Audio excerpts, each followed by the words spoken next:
Monist with a fun read aloud called Weslandia, and it is written by Paul Fleischman and illustrated by Kevin Hawkes.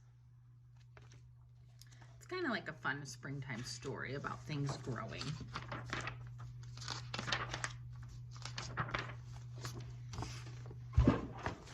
Of course he's miserable, moaned Wesley's mother. He sticks out like a nose, snapped his father. Listening through the heating vent, Wesley knew they were right. He was an outcast from the civilization around him. He alone in his town disliked pizza and soda, alarming his mother and the school nurse. He found professional football stupid. He'd refused to shave half of his head, which was the hairstyle worn by all the other boys, despite his father's bribe of $5.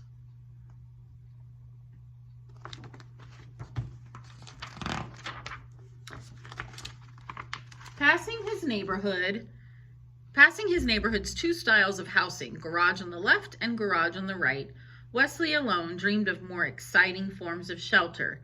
He had no friends, but plenty of tormentors. Fleeing from them was the only sport he was good at. Doesn't sound very fun. Poor Wesley. Each afternoon, his mother asked him what he'd learned in school that day.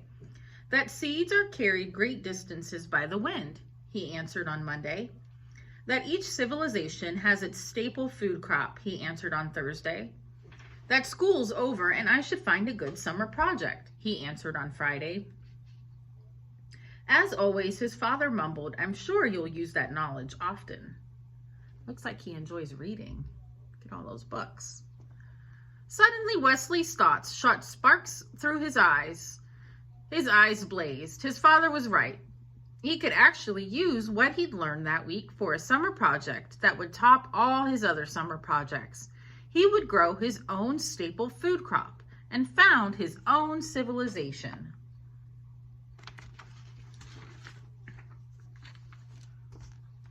The next morning, he turned over a plot of ground in his yard. That night, a wind blew in from the west. It raced through the trees and set his curtains snapping. Wesley lay awake listening. His land was being planted.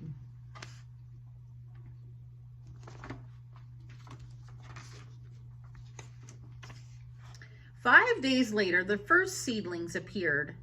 You'll have almighty bedlam on your hands if you don't get those weeds out," warned his neighbor. "Actually, that's my crop," replied Wesley. "In this type of garden, there are no weeds." Following ancient tradition, Wesley's fellow gardeners grew tomatoes, beans, Brussels sprouts, and nothing else. Wesley found it thrilling to open his land to chance, to invite the new and unknown. So here's his plant that started to grow.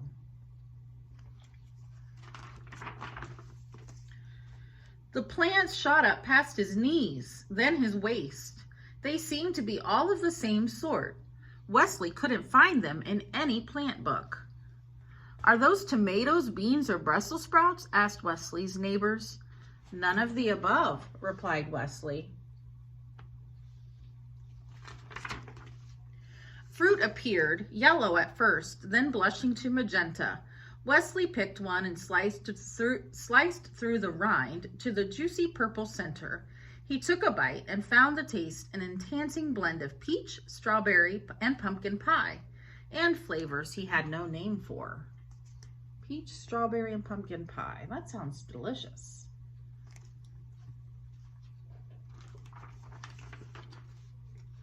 "What happened to your watch?" asked his mother one day. Wesley admitted that he no longer wore it. He told time by the stalk of the plant and used it as a sundial. He had divided the day into 8 segments, the number of petals on his plant's flowers. He'd adopted a new counting system as well, based likewise upon the number 8. His domain, home to many such innovations, he named Weslandia. There's his sundial. That's how he's telling time.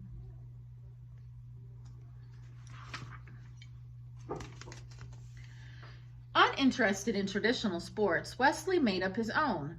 These were designed for a single player and used many different parts of the plant.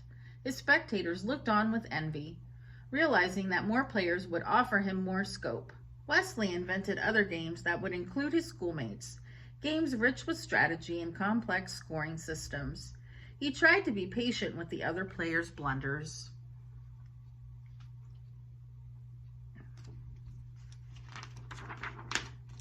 August was unusually hot.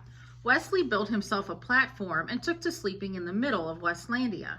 He passed the evenings playing a flute he'd fashioned from a stalk or gazing up at the sky, renaming the constellations.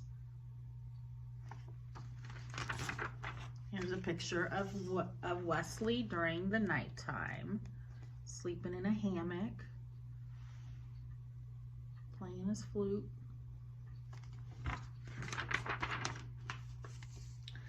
His parents noted Wesley's improved morale. "It's the first time in years he's looked happy," said his mother.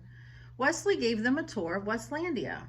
"What do you call this plant?" asked his father. Not knowing a name, Wesley had begun calling it Swist, from the sound of the leaves rustling in the breeze. In like manner, he named his new fabrics, games, and foods until he had created an entire language.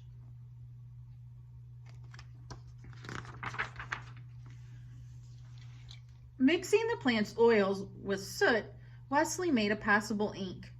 As the finale to his summer project, he used the ink and his own 80-letter alphabet to record the history of his civilization's founding. In September, Wesley returned to school.